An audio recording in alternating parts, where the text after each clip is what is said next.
Hello, everybody, and welcome to another Saturday night edition of LFC Transfer Room. We will be previewing the match preview, the big game against Bournemouth, especially since Arsenal really did give Crystal Palace a thumping today to put a little bit of pressure on the Reds. I'm still not sure if Arsenal are the ones that we need to be looking out for, but it might provide the lads with any motivation if they need it. I'm joined today by Dean and Anakash. How are you both? Dean, how are you? Yeah, not too bad. Excited that the Reds are back in action. Feels like an eternity. A little bit nervous about the game, but not too bad overall. Are you a little bit nervous? Are you? Bournemouth, they're quite a tricky customer nowadays. We can't. I certainly don't think it's going to be the 9-0 that we've witnessed before. I don't think so at all. No, they are going to be tricky customers. We will get on about all about Bournemouth, all about the match preview. Anakash, how are you? I'm doing great, mate. The only thing I'm concerned about is Dominic Solanke tomorrow, but I think we will be able to do well. And I mean, Bournemouth has 7 wins in their last 9 matches, so they are a bit of a threat. But there's no bigger threat in the league than Liverpool FC this season. Yeah, I think Dominic Solanke's been a bit of a revelation. He's the first and only Bournemouth player to ever be nominated for and winning the Premier League Player of the Month. So he will be coming off the back of that. During Bournemouth's loss to Spurs, though, on New Year's Eve, some good news. Centre-back Marcos Senesi, who I think has been fantastic this season, was cautioned for the 5th time this season. So that rules him out of the visit of Liverpool through suspension, and Chris Metham ought to step in. Senesi's been absolutely fantastic. Dean, how big of a boost is that for Darwin, for Gakpo, for Jota, whoever's going to be starting down the middle? Well, yeah, it's a big boost to disrupt any sort of centre-back partnership that they had. It was a huge part of their form. Having that stable back line allowed them to be able to go forward. So if anything could disrupt that form, it'll be beneficial to us. Obviously, we have our own issues all over the pitch with injuries and losing a couple of lads going international duty. But yeah, definitely helps us out. Yeah, and like I say, so I've been very impressed with Senesi. Fellow defender Lloyd Kelly, apparently a transfer target for Liverpool, could be back from a thigh problem, but Tyler Adams remains out with a similar issue. We are looking at, perhaps bringing in left backs, perhaps the next Andy Robertson.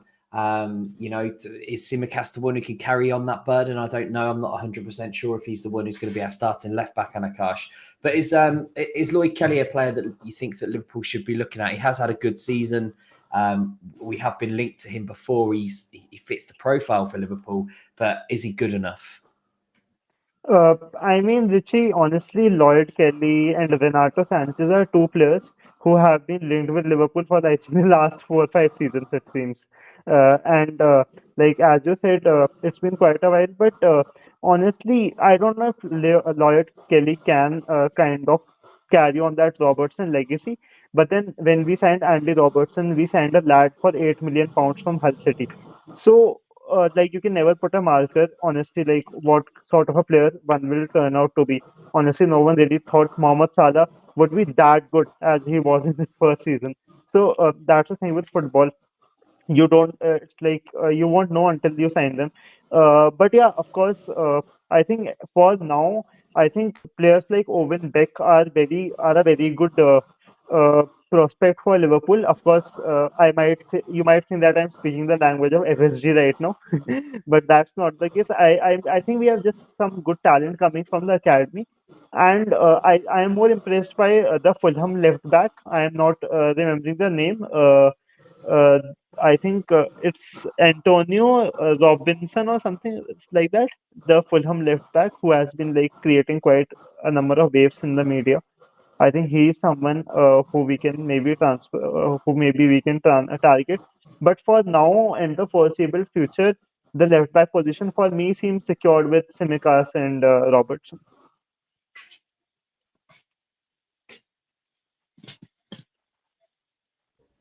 Didn't realise I was on mute there. I was just thanking Jen whilst the mic was on mute. Thank you, Jen, for your super sticker, $2.99. It was worth it then to make me look like a Muppet. So thank you for that, because I was on mute. It's not the first time it's happened. It won't be the last. And some more good news. Jen does say that Robertson, Szoboszlai and Trent are back in training next week. And, not before time as well, because they are massive, massive boosts. Speaking about left backs, Andy Robertson and Kostas Tsimikas obviously are out. Trent Alexander-Arnold will miss a few weeks as well with a knee issue he picked up against Arsenal in the FA Cup. So we probably are going to see Connor Bradley on the right-hand side with Gomez on the left-hand side. Dean, last week I was saying how impressed I was with Connor Bradley. I thought he was man of the match, actually, for me the last time out. So do you think it's business as usual? Do you think Bradley might get swept away a little bit? Bournemouth do have a couple of tricky wingers, actually, in Semenyo and Kluivert. So do you think he's going to have a little bit more of a test this time? AFCON duty. Semenyo is on AFCON duty. Of course he is. I actually saw the game that he was at. So do you think he's going to have a tough time at all? Or do you think that Connor Bradley will carry on his fine form? I think it's going to be a bit more difficult this time. Away from home, it's always a bit harder than it is at Anfield. You got the opposition fans on your back, and then it's going to be all conditions with the wind they give out, 50, 60 mile an hour winds. That affects our style of play, the way we like to play on the pitch. Missing Semenyo is a big one for them. He's physical, direct. I think that'll help us.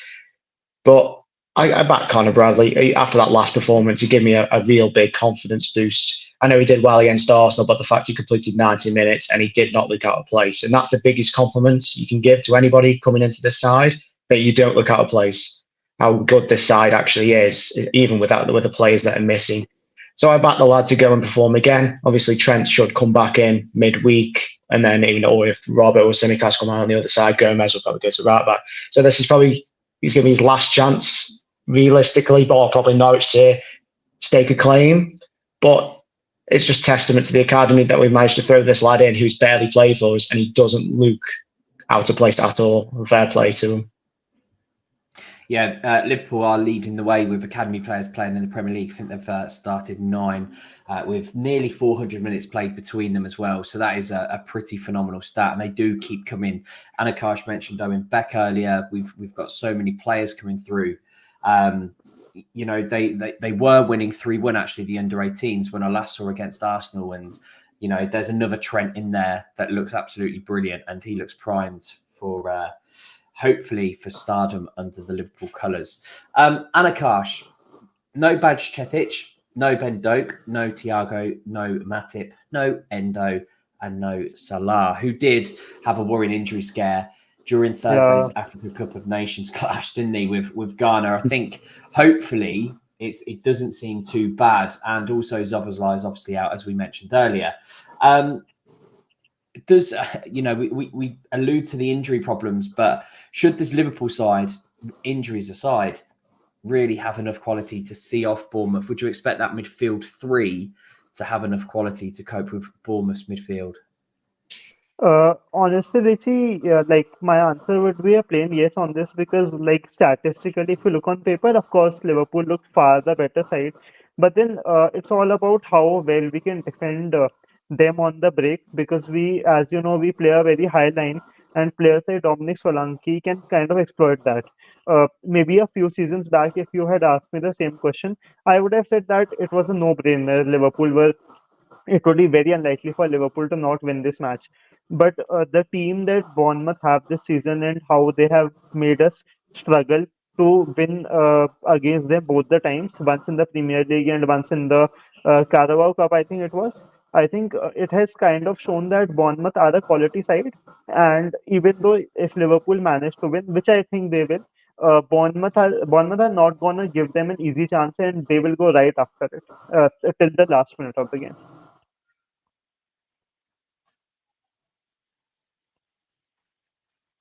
He's done it again. I'm just going to stop muting myself. I just do it out of politeness, so you don't get any background noise. It's the chair's fault. The chair's quite squeaky, going back. So I'm like, okay, I won't interrupt you. I'm just going to leave it on now. All right, I'm just going to literally leave it on. So if there's a squeaky chair in there, it is what it is. Well, I'm glad you said, because I would have just carried on. I think the wind, Dean quite rightly said, that wind is going to play a massive factor. I was thinking about the negatives for Van Dijk, you know, those balls going over the top all the time. But actually, it might be a massive, massive blow for Bournemouth too, as Anakash said, about exploiting that high line, because they're going to have to play the ball along the ground. There's not going to be balls over the top. I mean, there might be, but it might end up in the back of row Z, because the wind will carry it, depending which way you kick it. It might just hover. It might just get stuck in the air and drop down.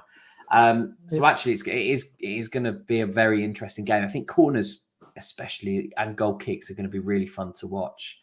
What I tend to do on a Saturday, and you guys, I don't think have been a part of this. I've laid off it for a little while because it scared people. Oh dear! It's doing a bit of a quiz, and I have a set quiz. Okay. It is match preview related, and neither of you have done it before. So the rules are this: you get 3 points for a correct answer, or the winning round. Okay, and because I'm really generous, whoever comes, there's normally 4 of us on there. Whoever comes second got 2, and whoever comes third got 3. I don't play it myself because obviously I know the answers. But we'll just go 3 and 2 then. Okay, so we'll go 3 points for the first place, 2 points for second place. There are 3 rounds, so it should keep it nice and tight. Okay, please do feel free, everybody in the comments, please do feel free to join in, but not until the time is up, because everything is timed. And if you put the answers into the chat, these guys will nick them because they're little cheats. All right, so don't do it. No. They'll see it and go, "Oh yeah, I knew that," and then write it down as well. So let's do this at home. Jen, Kev was on, I believe, on Wednesday. Okay, but I'm going to ask him to make sure that he tells you when he's on. I love Kev as well. I went to the Brentford game actually with Kev about 3 or 4 weeks ago when we played them and beat them, and he's very, very well. Okay, so thank you for asking. Right, please do feel free, everybody at home, to play along, but at the same time, please don't put the answers into the chat until you are ready. For some reason, my stopwatch, I think, is maybe going from last week. I'm on don't know whether that's 82 days, whatever, but whatever. So I'm going to stop that and I'm going to reset it. Okay, so get your pens and papers ready, all right, or open up a Word document. All right, or So anything just else one that you can last write thing. on. We have to write the answers on a piece of paper, right? If you can get a pen. Yeah, right. Yeah, piece paper and pen, because you're going to have to read out your answers. Everybody else at home, feel free to put it into the chat, but do not hit enter. When I first started, doing the quiz, someone actually was going into the chat and putting the answers, even though I said don't. I meant to mute them. I ended up kicking them from the stream. That person still holds me accountable for that, and I do apologise. It wasn't deliberate, but you have all been warned, so it now will be deliberate. Okay, I will deliberately. Let the games begin. Exactly. So I will wait for Dean to come back. He's just in the middle of finding a pen. You want to drop me some hints before that? Success! I found one. There we go. He's got it. Do I get a point for that? I'm good. Yeah. Right. Okay. So Bournemouth have lost 8 of the past 9 league meetings between Liverpool and Bournemouth, with the exception being a 1-0 win in last season's corresponding fixture. Let's not forget that Bournemouth did beat us last season 1-0. That is one of only 2 victories by the Cherries in their 21 matches against Liverpool, with the other coming at home in December 2016.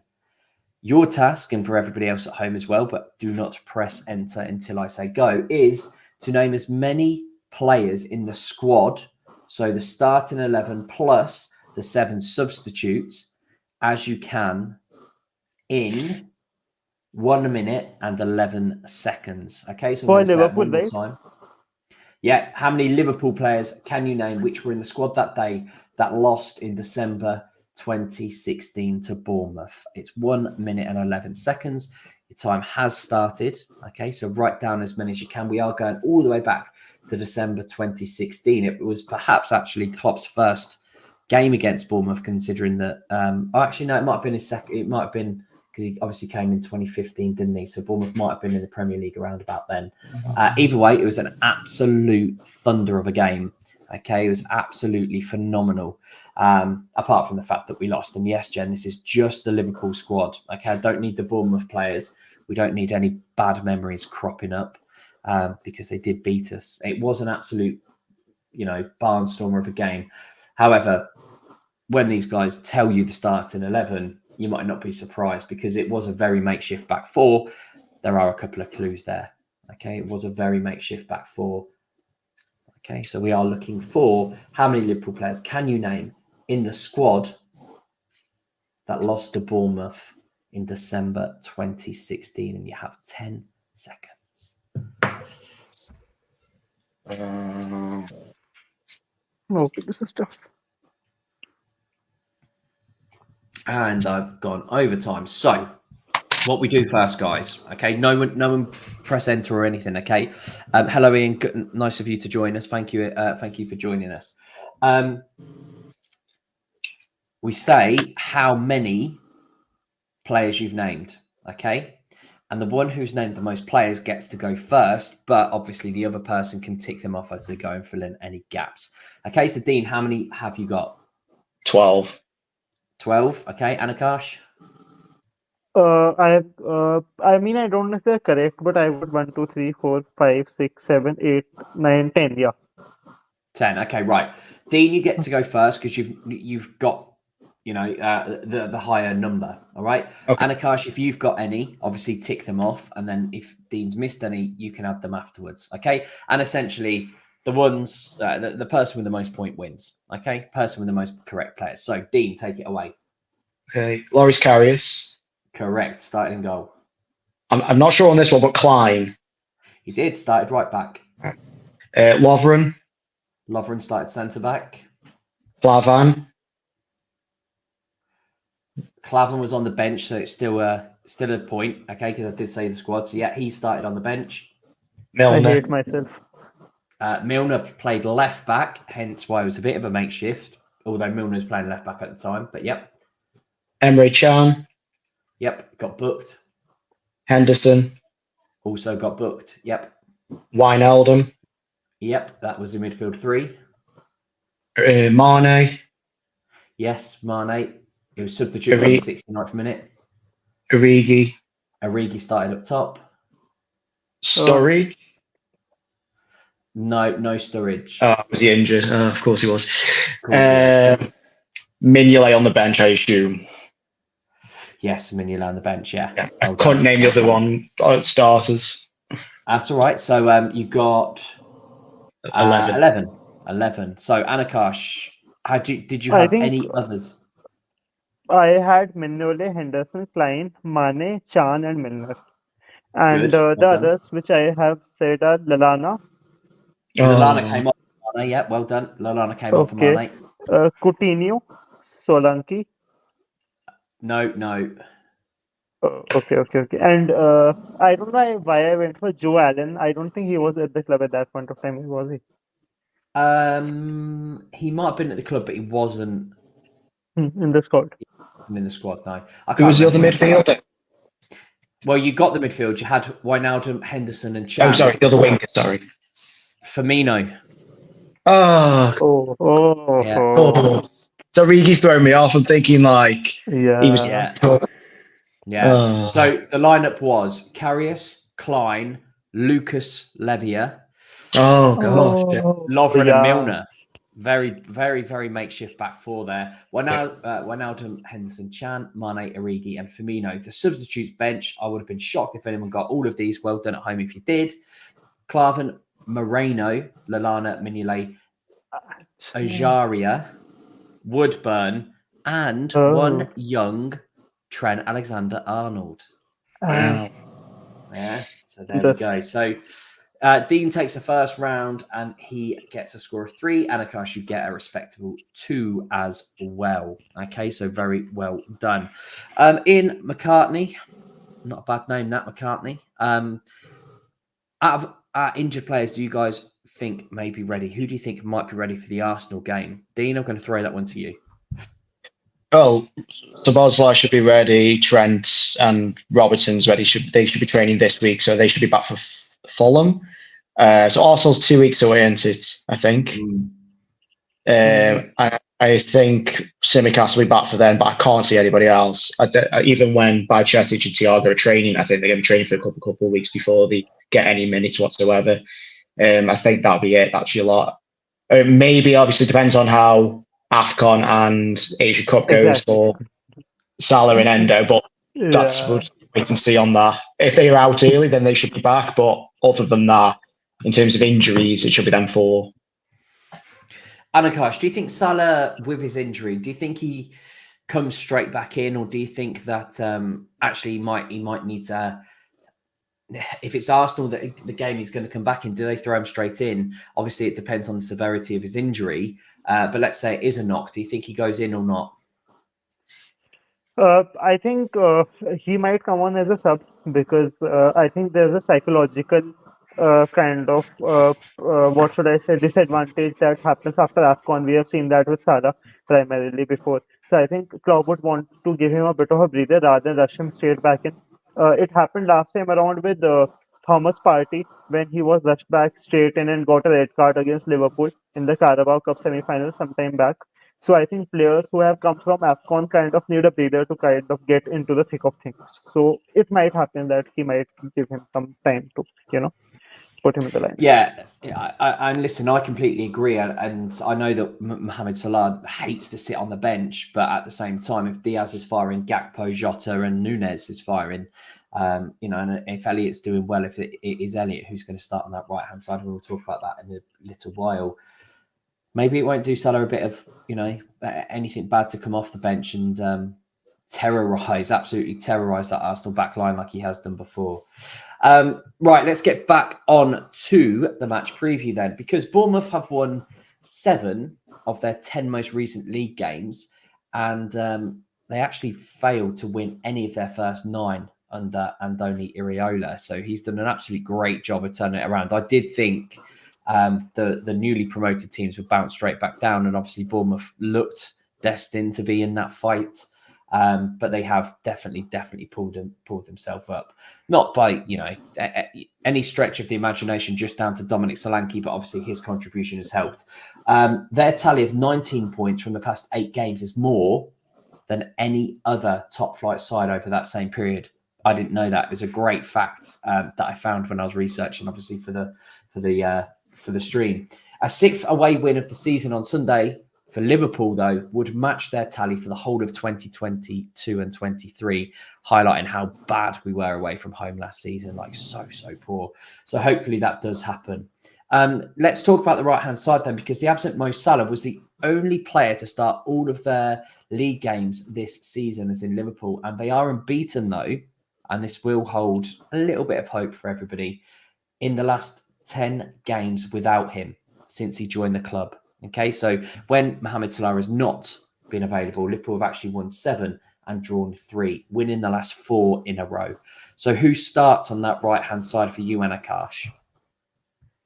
If you mean on the right wing, maybe this match I would like Jota to start on the left and Diaz to start on the right. I agree. I think Diaz looked brilliant on that right-hand side of the last game. As much, I love Harvey Elliott, I generally do, but I think it's going to be a low block Bournemouth team, and I want Luis Diaz, who does seem to be getting his confidence back a little bit, to be taking players on. We don't need an Elliott cutting in from the right in this game. We might do in the 60, 70th minute, but I think at the start we need to run Bournemouth ragged, and Elliott cutting inside into that 10 position, not being that, attacking player that Mohamed Salah tends to be. I would tend to agree there. Dean? Yeah, I tend to agree.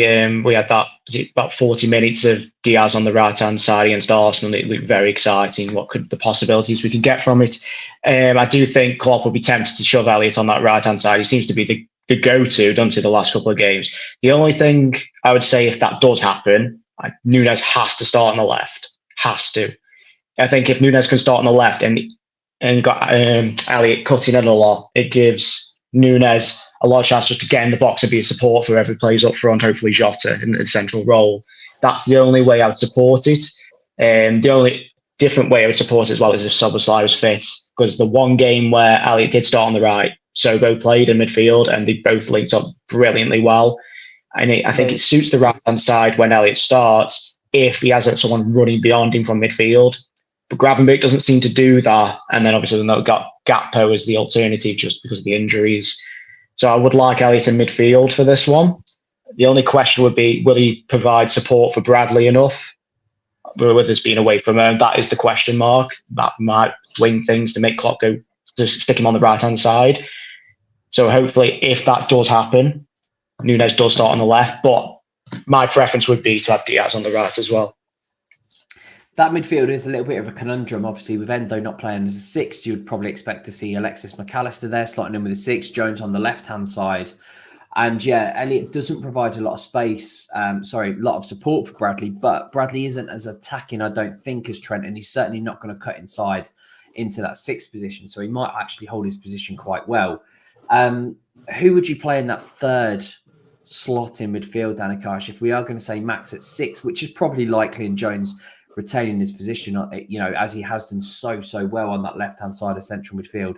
Who'd you play on the right-hand side? I think I would start with a midfield of Jones, Elliott, and McAllister, simply because, as we know, Trent, Salah, and Shobo are missing, so we need some creativity down the right-hand side of midfield. Dean raised a very good point that will he be able to cover for Bradley, and I think that is something which we will have to see, because how he is defensively, how Elliott does, is something which is important. But yeah, for the creative side, I think we need that creativity down the right hand side, and nothing better than Harvey Elliott to provide that, because what we have seen even last season, for that matter, Harvey Elliott is a constant menace when it comes to putting those balls in the box, which could actually turn into opportunities. So I think it is the right option. Of course, Elliott does bring in that defensive susceptibility, but then you would have to take the chance somewhere. Dean, do you agree with that assessment from Anakash? Would you have Elliott on that right hand side of the midfield 3? Yeah. We're going to have to change our game slightly, like I mentioned before, with the elements of the weather. We're going to have to play along the ground a bit more, and I think Elliott can provide that in the midfield. As much as Gravenberch does like to run with the ball at his feet, I think you need them through balls along the ground, and I think Elliott's probably one of the better ones at it, especially out the guys we've got available. So I would agree with that, along with Jones and McAllister in the midfield 3. Gakpo just goes missing for me in midfield, especially away from home. I think at home you can get away with it, but away from home it's a bit dicey, especially on a smaller pitch. So I think we need to have natural midfielders in there. So I agree with having Elliott there. I think with Gakpo in there as well, I think with Jones and McAllister, it's a little bit too attacking against a Bournemouth team that could expose us, especially away from home, like you said. We'll see. Jurgen knows, and we trust Jurgen. He might throw a spanner in the works, and who knows what he could do. He might even say, you know what, Darwin, you could do a job in midfield, and he probably could. Darwin could probably do a job at 6, actually, to be fair. He's tall enough and he's aggressive enough. So let's see. Right, on to our quiz question 2. Please don't put Darwin as 6. All right. I'm just joking. On the left-hand side, please, only. We do something on a Saturday night stream called Double Agents, and this is our 2nd quiz round. So for everybody at home, please, again, just do not press enter the comments until the time has expired and until Dean and Anakash have given their verdicts. We are looking for double agents, which means players who have played for Liverpool and players who have played for Bournemouth. And there are, quick maths here, 6, 12, 18, 21 players. You will never, ever in a million years get 21. Oh my God. Never in a million years will you get 21 of these players, but you might get a couple. Okay. So there are 21 players. I've never heard of, I would say, 30% of them. But nonetheless, there are 21. So we are looking for footballers who have played for both Liverpool and Bournemouth. And to be fair, there's a couple in there that raised a couple of eyebrows, because I was like, oh, I didn't know that they played for Bournemouth. Okay, so you've got 1 minute. Everyone else at home as well, 1 minute. Please don't press enter until Anakash and Dean have given their Players Can we ahead. start? Your time starts now. Okay, so for everybody at home playing along, we are looking for double agents, and that means players who have played for Bournemouth and Liverpool. It doesn't have to be straight from one to the other. Okay, there is a good journeyman in there, if I'm honest. Like I said, a couple of people who I never knew, and a couple of people who we definitely do know. Okay, so yeah, Liverpool and Bournemouth. There will probably be only one of them playing tomorrow as a I've had double stabs agent, in if the I'm dark. honest. Stabs in the dark. I mean, bar the obvious, I'm stabbing in the dark. I know it's hard. Honestly, it is. It's a tricky one. Yeah. And there's so many of them, but again, a lot of them were, ones that I've never heard of. Okay, Then so the Bournemouth have only been in the league so many years. You don't think about it, do you? You know what I mean? Especially when they drop back down and come back up again. You just forget. There's quite a few who came through their academy, so that's where a couple of them are coming from. So, Dean, how many have you got? 5. 5. That's a good score. Anakash? 4. You got 4. Okay, right. Yeah. Dean, give us the 5 that you have or think you have. 3 of them are definite. So it's Jordan Ibe, Yep. Solanke, Okay. Yeah. and then is it Brad Smith, the left back? Oh, yeah. Yeah, he's right. I think so. I don't have Brad Smith listed. Signing for £6 million, and then he literally. Oh no, sorry, he is there. No, Yeah, you are yeah. right. You are right. Very good So you one. got- Good one. you- Yeah. And these were stabs in the dark because I had no idea. Thiago Ilori on loan, maybe. Nope. These are like I don't. no. And then I had like Lonergan just because he's late for Everton. Come on. Journeyman, yeah. No Lonergan in there. So you've No, got 3. Anakash, who are your 4 then? Can you pick it at the last? Solanke, Klein, Ibe, Oxlade-Chamberlain. Oh, Klein. Yeah, Klein was there, but there's no Oxlade-Chamberlain. Okay. Oh. So that's 3. 3. And Dean, how many did you get? 3. 3, Yeah. in the end. Okay, right. So I'll give you both a point then. Okay. So it's still Can you tight make- going into that final round. Woo. The other obvious Right. one.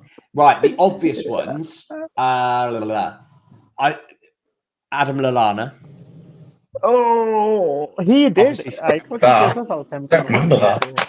Yeah, Adam Lallana was there. Nathaniel Phillips. Oh, yeah. He went on loan, Harry- right? I guess. Yeah, he did. Harry Wilson. Oh, yes, of course. Yeah. Some not so obvious ones, but players who you will know. Danny Ings. Oh, wow. Yeah, Oh, Danny wow. Ings. He was the journeyman I was referring to. David James. I just thought I play for everybody. This was, and when you think about this, it's actually like, oh, of course, it's Jamie Redknapp. Yeah. With his dad, Harry, obviously, Yeah. with Harry being in there as well. So I'll go through the rest because I didn't know these. Eric Anderson, Lewis Bimpson, Jimmy Case, Laurie Dalla Vella. I remember him. He didn't have. I don't think he rarely played for Liverpool. Phil Ferns, Ted McDougall, Doug Livermore was a good one actually to have in there. Colin Russell, Spackman, Max Thomas, and Alex Watson. But the rest of them, you did well really. Klein, Ibe, Ings, James, Lallana, Phillips, Redknapp, Smith, Solanke, Harry Wilson. They're probably the main ones, really. Okay, so yeah, did well. So we're going into the final round with 4-3 to Dean. So Anakash, the pressure is on. Vase of Flowers has quite rightly said Bournemouth will present a test, but I see no reason why we shouldn't win tomorrow. Why do you think Bournemouth have changed? What is there that, from the first 9 games of the season when they couldn't even record a win? What's changed, do you think, for Bournemouth, Dean? Because it did look like they were going to get dragged into that relegation scrap, and it looked as if they was going to, be amongst that bottom dregs of the Premier League. And actually, they've done okay. I think the dregs are still the dregs. But, they've done all right to pull themselves away. Why do you think that is? I think the manager's just been given time. I remember about 2 months ago, something like that. I think it was the Daily Mail reporting he was going to get sacked. And all of a sudden, it didn't happen. And then he's just picked up a couple of results. And then they've just got momentum. And then fair play to Bournemouth. They stuck by him. And again, the rewards for it. The new manager, a new way of playing, and a lot of new players came in over the summer. It takes time. And luckily, they've had that. And obviously, it always helps when you're number 9 scoring goals. They get in service. He's clinical. And fair play to him. He's really picked his career up now. And I think it just comes down to that. He's got some informed players, and they've got a style of playing sticking to it. Well, as soon as they got that 11 settled, they've hit form. I think they've made a few really shrewd signings as well. And obviously, quite rightly, Areola has had time to coach them. But they have made some really good signings. When they signed Zabarani as a centre-back, and I was like, well, I was like, thought he'd be primed for no offence, by the way, to Bournemouth, but I thought it'd be primed for a top 6 team, and they've done really well actually to do their business the way that they have. And I think, Anakash, the reason why, because if we're talking about a Chelsea, if we're talking about a Manchester United, I think that if that run or lack of a win in those 9 games happened to any of those, he would have been out the door. But the fact that Bournemouth, I think, maybe can't afford to swap and change managers all the time or chop and change, and they want a way to play, and they have given him that time, and now they're reaping the benefits. Yeah, I mean, though not at Chelsea, I think he would still be the manager considering how much of a long haul Pochettino has been given. But I mean, I do agree, like on a serious note, that for a top 6 club, he wouldn't have had that opportunity. And I think it can go either way. Like it could have been like Bournemouth season would have been doomed so bad that there wouldn't have been a way back from there. But it turned out well, and I think they're starting to reap the rewards of what they have kind of, the investment they have put in slowly and steadily. I mean, when Dominic Solanke was bought in, for the money he was brought in for, everyone really doubted that move. Of course, he was a great prospect, but was he the next big thing in English football? And we still don't know. But I think what he has been able to do is have at least have one very good one season in which he has actually fulfilled or lived up to the potential which many had thought about him during his time at Chelsea or even Liverpool for that matter. So I think they're starting to reap the rewards. They're starting to play as a team. And of course, as you pointed out very rightly, Richie, their signings have been pretty good. And it's all starting to come together at the Vitality Stadium. It is certainly going to be a tricky game tomorrow. We'll go through predictions in a minute, but last time, let's get your pens and papers ready. There's a little bit of a crossover on here, if I'm honest. But what I'm looking for from you and everybody else at home as well, but please don't press enter until these guys have given their answers. I'm looking for the top 5 players with the most appearances against Bournemouth, and also, and that's why I said there's crossovers, the top 5 players with the most goals. Okay, so the top 5 players, top 5 with the most goals. Okay, if there are duplicates in there, you only get 1 point. All right, but you can write down as many answers as possible, and it doesn't matter if they fall under the top 5 for the most appearances or the top 5 for the most goals. I'll still award you the points. Okay. Is this 2 separate lists? Sorry? Is this 2 separate lists or one list answer? Do you know what I mean? One list. Yeah. Just do one. Yeah, one list answers because I'll credit either way. Yeah. Okay. I just figured that would be easier than just asking for 5 and then 5. So top 5 players with most appearances. By the way, time started. I forgot to tell you got 1 minute. Top 5 players with most appearances and the top 5 Liverpool players with the most goals. Liverpool and Bournemouth haven't played each other too often, and that's probably why a lot of these will be in recent times. Okay, and I've got an amazing little statistic as well, or actually a bit of history for you all, and one certain player who does come with the top 5 goals for Liverpool. I did a bit of research actually on him, and he's a really interesting chap. So I'll go into that in a moment. But everyone at home, please don't press enter until Dean and Anakash have given their responses. I'm looking for the top 5 players with the most appearances and the top 5 players with the most goals.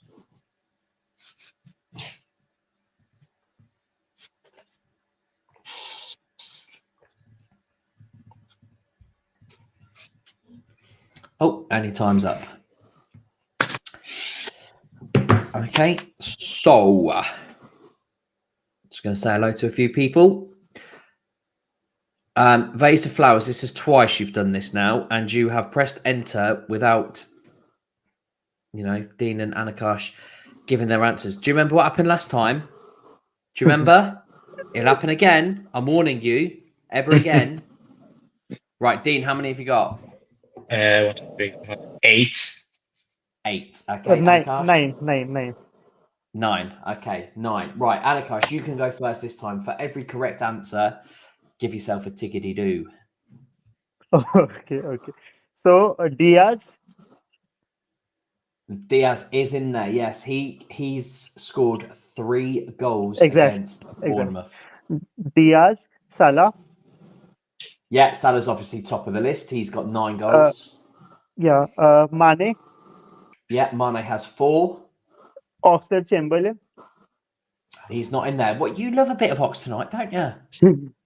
Love a bit of Ox. He's not in there though. James Milner. Yeah, James Milner's in there with 10 appearances. Jordan Henderson. Jordan Henderson is also in there with 10 appearances. Van Dijk. He's not in there. No, I think obviously that must have been happened when he was, had his ACL. Steven Gerrard. No, not in there. Bournemouth didn't really play against Steven Gerrard, luckily for them. Oh, Klein. Nope. Okay, that's all I have. I got Diaz, Salah, Mane, Milner, Henderson. Right. Van Dijk wasn't right. So I think 1, 2, 3, 4, 5. 5. Good score. Okay, Dean, how many did you get and how many have you got to add? I've got 3 that Anakash mentioned. So I've got 3 points there. And I've still got another potential 5, but a couple of them are quite left field. Firmino. Yeah, he's actually the player with the most appearances. He's got 13 appearances and 5 goals. Coutinho. Nope. Trent. Trent just makes it into the top 5 players with most appearances. He's got 8 appearances and 1 goal. Now these are the left field too. Emre Can. Nope. I thought with that first season. And then Wijnaldum.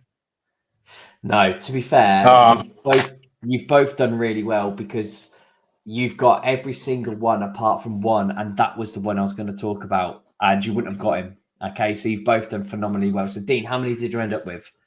5. And how many did you 5. end up with, Anakash? 5 5, all. 5 1. Yeah. My gosh, this is like so close. So, that puts it just 1 point to Dean, who takes the title today of Saturday Night Club champion. But listen, that was hotly contested. 1 win for Dean and 2 draws. That was absolutely phenomenal. So, yeah, very, very well done. And Vase Flowers, players from any time period. I mean, like as in, Earth, not an alternative dimension or anything like that, but yeah, Earth. And I'll run through them. Roberto Firmino had 13 appearances and 5 goals. Henderson, Milner, Salah also come in joint 2nd, 3rd, 4th. They have 10 appearances and Trent has 8.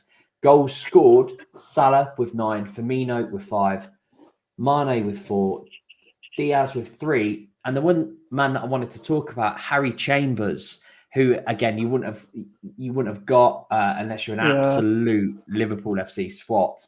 He also had 3 in 2 appearances, so scored 3 in 2 appearances. So Harry Chambers was born on the 17th of November, 1896. So we are going back a while.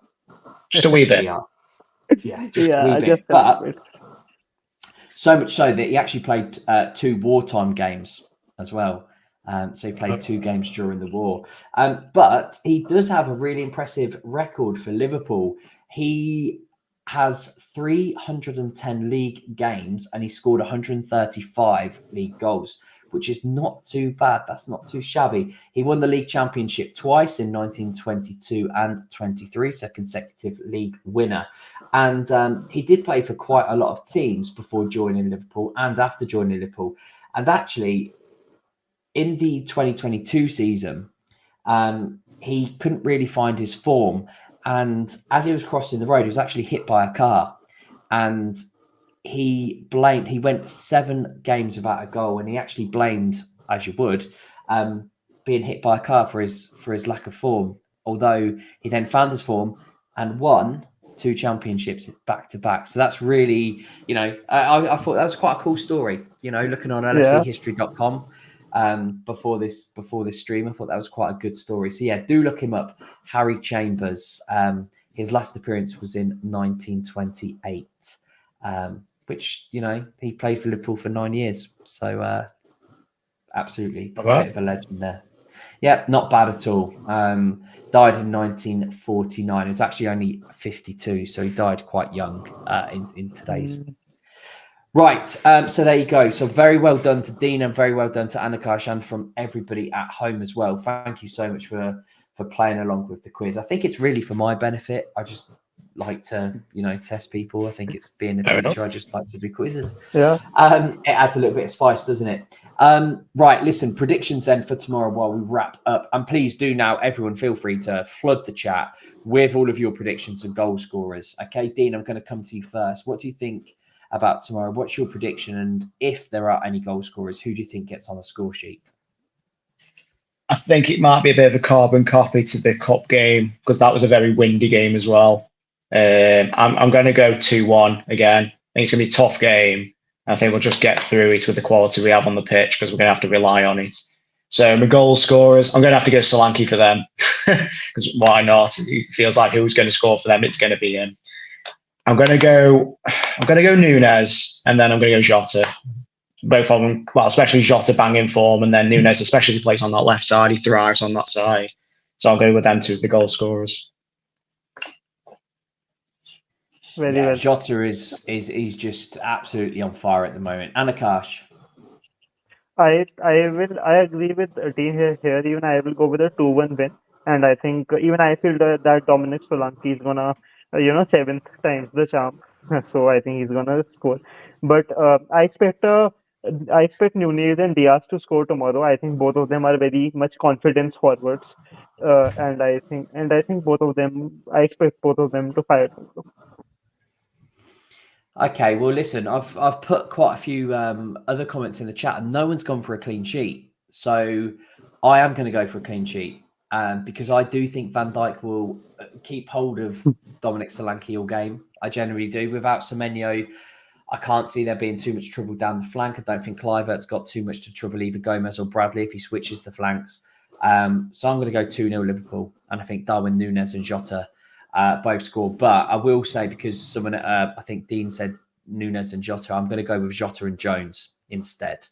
Okay, so I'm going to go for a clean sheet, as we're in this of Bly as well. Okay, and like they said as well, Kanate and Van Dijk. Solanke's not getting a sniff tomorrow, lads. Don't put that on your bet slip. I'm telling you right now, he's not getting a sniff with those two monsters. Those 20 minutes. Goal Solanke. We'll be absolutely ramming your inbox with messages. What did you say, mate? What did you say? 20 minutes. 20 minutes. The way that Liverpool started their first half, I wouldn't be surprised if it's the first 7 minutes, to be fair. So, so yeah, we'll see. But no, I'll go for 2-0 then. And sure. Yeah, I'll say Jota and Jones. Double J, bit of double J. Massively, it's so excited for it. It feels like ages, doesn't it? It feels like such a long time since we've seen Liverpool play, and we get the treat of 3 times in a week with obviously Fulham in midweek and then Arsenal. No, Chelsea. Is it Chelsea the other side of it? Chelsea's first, yeah. Norwich as well. Chelsea's first, yeah. Yeah, Chelsea, Norwich, Arsenal, and by then, gosh, I think there's only probably going to be Thiago and Bajcetic, hopefully, who's still yet to return. So, listen, I think we did well in terms of injuries, because this surely is our worst hit season surely this is our worst bit of the season that we've been hit. With players now coming back, I think that it's primed for such a great title run-in, hopefully with City now getting their players back too. So we're in for a bit of a treat, I think, post-February. Thank you all so much for joining us tonight. And, from the Saturday Night Club, we're always so grateful for you guys to join us on a Saturday. I know it's always so busy for everybody on a Saturday. So thank you very much to Dean and to Anakash for joining me and LFC Transfer Room. If you haven't already, please do give us a like and a subscribe. And, look forward to the game tomorrow. And hopefully we'll be here next week with another Liverpool win. Dean and Anakash, any final remarks? Up the Reds. Enjoy your evening. Yeah. You will never walk alone. We are going to have a win tomorrow. So, yeah. And something to end the month with in the Premier League. Yeah, absolutely. We're going to have a great week. And I echo Dean and Anakash's sentiments. Up the Reds, and you'll never walk alone. See you next week.